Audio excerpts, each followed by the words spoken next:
My Govan, and welcome to the Tolkien Lore Channel. I'm the Tolkien Geek, and I was planning to continue my walkthrough of the Peter Jackson trilogy, either with more nitpicks or with details he actually got right. But then I got a private message on Twitter, and it actually brought up an interesting topic that I'd kind of thought about before in a casual way, not in terms of a video, but which, when I was asked a question about it, it was like, hey, that's actually a pretty cool video topic. And this private message came courtesy of a viewer who goes by Ali Demirel, or Emir Demirel Ali. For some reason, the order of the name is escaping me right now. But the main point is, he asked me a question based on a writing by someone, and the someone was not identified in the screenshot he sent me, so I'm not going to quote it at length. But this person was basically saying that it's impossible to suspend disbelief at how far Aragorn, Legolas, and Gimli ran in their chasing the Uruk-hai prior to meeting Eomer. And the person was comparing it to, ancient Greek stories like the Iliad, where you have sort of demigod-like characters who perform feats that no human could perform, and just all this stuff about how the actual accomplishment was basically impossible, and it's just all solved by a deus ex machina of Limbus, which the Limbus, it has to be admitted, is a sort of deus ex machina in a way. I mean, typically your deus ex machina is you have a story going along, and then you reach a point where there's no realistic way out of something, and then the deus ex machina, the god of the machine, swoops in and just saves the plot. That's not really what the Limbus is doing, but I mean, I see his point. It's serving a similar kind of role, but it's not really, and I'll explain why. But the point here is, after he asked this question, as I said, I had kind of thought about this before, of, just how impressive is the feat that they accomplished. He asked the question, and so I started looking into how realistic is this actually. And what I found was interesting enough that I thought I would share it. So when I started looking online for information that could help kind of evaluate how realistic Aragorn, Legolas, and Gimli's run was, the first thing that occurred to me was ultramarathons, because I've run a couple of 5Ks. I've never done any long distance running, but I am familiar with the fact that there are really, really long distance runners out there, some of whom do things that do seem kind of superhuman, but it's a testament to just how adaptable the human body is. If you train it to do a specific thing, it can get a lot better at that thing than you might think. So that's what I went for, because I'm a guy who likes to run for exercise. It's a good way to clear my head. And so I started looking at ultramarathon information, and what I quickly found was the ultramarathon is really a term that applies to anything over the standard 26.2 kilometer distance for an ultramarathon, for a standard marathon rather. So there was a wide variety out there of ultramarathon distances and times, which made it a little bit difficult to really get direct comparisons to something like what Aragorn, Legolas, and Gimli did. But I did find some that were at least close enough that provided useful comparative value. So first we need to look at what actually Aragorn, Legolas, and Gimli did accomplish. Whenever they're talking with Eomer, Eomer, when he hears where they came from and how many days it's been, he looks at Aragorn in wonder and says, "Strider is too humble a name, basically. I call you Wingfoot." And he says that by the end of your fourth day, you'll have traveled 45 leagues. Now, 45 leagues, in our world, a league is 3 miles, pretty much. I think somewhere Tolkien wrote something to the effect that a league is not exactly the same in Middle-earth as it is here, because of course they're not English speakers using the exact same words that we do with the exact same measurements, but that it's close enough. So, it's going to be a little bit off, but 45 leagues in our terms would translate to 135 miles. And 135 miles is a long way to go in 4 days. I mean, on foot, that really is a long way to go. The question is it feasible? Now, first of all, before I get into the ultramarathon info that I found, I want to bring up a few other points here. There are a lot of things that go into how feasible this is. One of them being sheer willpower. And this is, a thing that has a lot to do with any kind of physical exertion. If you're running on a treadmill just in a gym, you can run and you can get to a point where you feel like you can't go any further. But then maybe a piece of music comes on that really kind of kicks your, emotive state into a high gear and you feel like you can go further. Or you might be running and you might want to quit, but if you had somebody chasing you down with a gun trying to kill you, you probably go further than you thought you could just because of the sheer, adrenaline and the desire not to get killed, right? So there's psychological factors that go into how fast and how far you can go. And we have to remember that Aragorn, Legolas, and Gimli are chasing after Uruk-hai to save Merry and Pippin. So they have a really strong emotional and psychological factor going into how well they're able to do in, running a long distance for a long time. The other aspects of this are how their own biologies and pasts fit into this. Elves and dwarves are, they're tough. They just are. Everything we know about Tolkien's elves is that they're extremely resilient compared to humans. They don't get sick. They don't get tired very easily. We see Legolas up on Caradhras in the cold, and he's just wearing regular shoes, and he's like, this is cool. No pun intended. Dwarves, we also find out, are, and I think it's even in this context, that Tolkien tells us that they're, extremely long-winded, basically. Not, he doesn't use that exact term, but they are really good at carrying or just bearing burdens for a long time without rest because they're just built to last. I mean, they're built Ford tough, I guess you might say. But so elves and dwarves are biologically, as races, very well suited to a long distance, difficult run in that way. Aragorn is a man, but he's also a Númenórean, so he's got his own advantages. One of them being the fact that he's 6'6", which means he can, he's got a good stride on him, which will help in terms of keeping up a good speed for longer. Because let me tell you, I've run at pace with somebody who is significantly taller than me, and he could make a pace look easy that I was finding difficult to keep up with for any length of time, just because he had long legs. That's a thing. I mean, it really is. But also, Aragorn's history is that of wandering around Middle-earth, mostly on foot, and, just walking everywhere he goes. That's why he's called Strider. So he's got training, too. Not ultramarathon training, which is something that you would have to have very specific training for. But nevertheless, he's had training in the sense of he's constantly using his legs to get where he wants to go. He's in shape. And so are Legolas and Gimli, presumably. So we've got all of that going into the background. The one thing they don't have going for them is, like I said, the specific training for an ultramarathon. But as we'll see, that may not be quite as relevant as it seems. They also have Limbus, which I've already kind of mentioned that.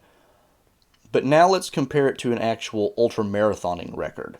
And what I found was a particular record was set by, and I may mispronounce this name, but it was a Courtney Dowalter, ran 100 miles in about 16 hours. That's a lot in a relatively short amount of time. Now, if you break that down, 16 hours to run 100 miles, that's roughly 6 miles to an hour. Because that, you just divide 100 miles by 16, you get a little bit more than 6, but not 7. So you got a little more than 6 miles to an hour. That means you're running, a mile every 10-ish minutes, which I can run an 8-minute mile, and I can do that for, at my peak, I could do that for 4 miles straight before I really felt too winded to go another mile. And I was never running consistently enough and pushing myself enough to, really break that record. But I can still do that with relatively little training for a 5K, which is about 3 miles. So I can do 25 minutes for a 5K, which is basically 3 miles of 8-minute miles, roughly. So I can run faster than that, but I wear myself out quicker because I'm just not trained for it. But if you think about it, if you're running at a slower pace, you can also go more before you really wear out. So it's also easier to go longer distances if you're not pushing yourself as hard to go faster. So that balances out a little bit. And considering I'm not in training, I'm not saying I could run an ultramarathon. No way. I'm not not even remotely saying that. But when you look at the numbers, it starts to look a lot more feasible. Because if you're looking at roughly a 10-minute mile, and Aragorn, Legolas, and Gimli will have gone 145 miles in 4 days, 145 miles, 10 minutes times that is 1,450 minutes. If we divide that by 60 to get your hours, you're looking at just a little bit over 24 hours. In fact, you're looking at about 24 hours and 10 minutes. So 24 hours divided up over 4 days is only 6 hours of running a day. Now, I'm not saying I'd want to run for 6 hours. I run for 25 minutes and I'm pretty gassed. But again, I'm not in really good training and I'm also not eating limbus. So there's a lot going there. But I also looked at, over those 4 days, how many hours would they actually have to run? Now, given when this happens, it's, before you really get kicked into spring, so the days are kind of short. So you might have, somewhere between 12 and 14 hours of really good daylight. And you also have to account for the fact that you got a late start on their first day because they spent some time on Boromir's funeral. And on top of that, they also met Eomer at a point before the end of the day. And so Eomer is looking at them not necessarily going for another whole day to get to their destination, which is the mound of Uruk-hai that are burning. So, we're probably looking at least 40 hours of run time, but probably not much more than 50 at best. But if you could run at a 10-minute mile pace and hit your target goal of 145 miles in, 24 hours, and you've got 40 hours or better, that leaves you a good chunk of time to rest or just walk at a fair pace and not, and if I remember correctly, actually, the text actually says they do this. Sometimes they're running, sometimes they're walking. And this is a thing that, you could do to basically rest, but not fully rest, but still be covering ground. So you've actually got more than enough time for a kind of slow pace to add in walk time and even just stop dead time and still hit that target relatively easily. Now again, I'm not saying it would be super easy because you could go on a hike or just a walk for several hours in a row and your feet will probably start to be tired as an average human being because we just don't walk that much. Again, here you have to keep in mind these people actually do walk most of where they go and they probably aren't sitting down much, but that gives them an advantage in that sense, but it still doesn't mean that they're going to be able to run or walk fast or whatever for really long distances without getting tired. They are going to get tired. It's going to happen.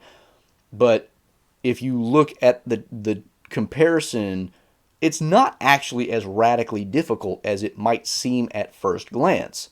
Another way to look at this too is to consider the miles per day they would have to travel, which 135 divided by 4 equals roughly 34 averaged out over, 4 days. Again, they get a late start on their first day and they're probably not going quite as far on their last day, which means a lot of it is in those middle 2 days, but still we're looking at, maybe 45 on the 2 tough days at the most probably. And looking at this, if you walk at a fairly good pace, you can actually do a mile in 15 minutes. It's that's a fairly quick walk, but it's, doable, especially over flat terrain. Now, they're not always on flat terrain. We have to account for that, but they're also doing some uphill, some downhill. It's not, like it's all uphill challenge. Some of it's downhill, which makes it easier. So it evens out a little bit. But if you're walking at a good clip, making a 15-minute mile, you could do 4 miles in an hour, and if you have 12 to 14 hours in a day, you're already doing 48 just walking. I mean, you're doing pretty good without even having to really exert yourself too much. And they're also walking at some points too because they're keeping their eye out for things to, actually give them a clue as to what's going on, which is how they find some of what they find.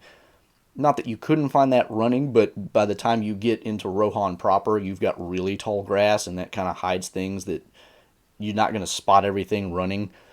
So, if you look at it this way too, it also looks fairly reasonably doable because if they literally just walked the whole way, it could probably be done without too much difficulty, other than the fact that they're walking pretty much nonstop, and not only walking nonstop, but having to go over some challenging terrain. So, again, it doesn't look like it's that hard. If anything, when you start really digging into the numbers, it almost looks like Tolkien shortchanged the Three Hunters a little bit, and Eomer was a little bit over exaggerated in his praise, because 135 miles over 4 days, while that might seem like a lot to us sedentary moderns, is actually not absurdly difficult. Now, in history, nobody spent days and days just walking because you normally can't. And they're also carrying gear, which we have to account for, which is going to wear them down more because they're carrying weight, some of which is their food. But also the limbus is counteracting that because the limbus is a food that actually strengthens and heartens them. So you've got all these different factors going in, but ultimately my point here is if you look at what ultramarathoners can do and you look at what just ordinary humans even can do, doing something that's not incredible, it's not that bad. Now, I will say, don't take this to make it seem like it would be easy, because again, even just walking at that 15-minute mile pace for, a whole day, that'll wear your feet out. It's tiring. It's not something that you want to just up and do without some training, because most of us, like I said, are actually sedentary, and if you just tried to do that, you'll probably end up with some Charlie horses or something, the next day, because we're just not used to it. These people were more used to it. Aragorn, Legolas, and Gimli walked pretty much everywhere they went. I mean, Legolas probably arrived by Rivendell by horse because it was a longer trip, but Aragorn seems to walk everywhere. Gimli doesn't like horses, so we know he walks a lot. And Legolas, even though he probably came to Rivendell by horse, probably does walk a lot. But none of them are walking all day. I mean, they're just not. So we have to account for the fact that, yes, it would be easier for them in some ways because they're probably in better shape than most of us, but it's still a challenge. So I'm not trying to make it sound like it would have been super easy. All I'm saying is Eomer being absolutely astounded at it may have actually been a little bit weird on his part, because it actually is easier than it looks. You could stop and have full meals and still have time to get this done. Not that you'd want to run on a full stomach, but that's something that I think that Eomer maybe was a little bit overshooting things whenever he acted like it was a huge deal that they came that far that fast. Is it impressive? Yes, because most of us wouldn't do it. Is it so hard as to be unbelievable, given what we know about ultramarathoners in our own world? No, not really. Because if Courtney Dowalter can run 100 miles in 16 hours, if you just, tack another 35 onto that, you're basically adding another third, which is another 5 to 6 hours. So at that speed, you would clock it out in, like 21, 22 hours tops. Now, that would be a really rough pace. I mean, if you ran straight 21, 22 hours, 10-minute miles, that's rough. But you get the point. It's not totally out of the realm of feasibility, especially since they do rest at night. They do have walking periods and running periods.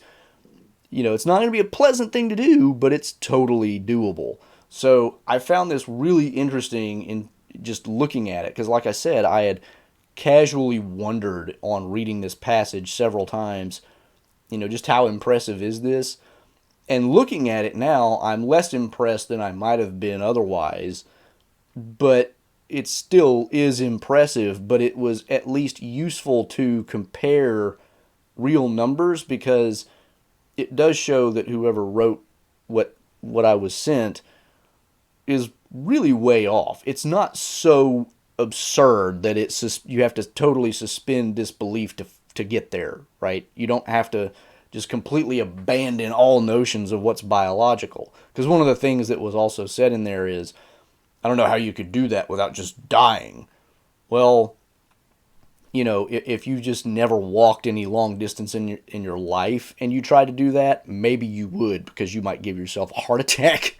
But for people who walk on the regular and walk long distances, and they've been walking since Rivendell fairly long distances every day because they're trying to make decent time and get to Mordor before, everything gets destroyed before they get there, right? So, I mean, they're already training themselves in some ways, so they're going to have an easier time of it. Again, it's our modern perception that really makes this seem hard because we don't walk that much. Most of us are doing good to get 10,000 steps in a day, right? They're doing way more than 10,000 steps a day, but also they do that all the time because they walk everywhere they go. They don't drive cars. They don't even ride horses in the story at all until they get to Rohan.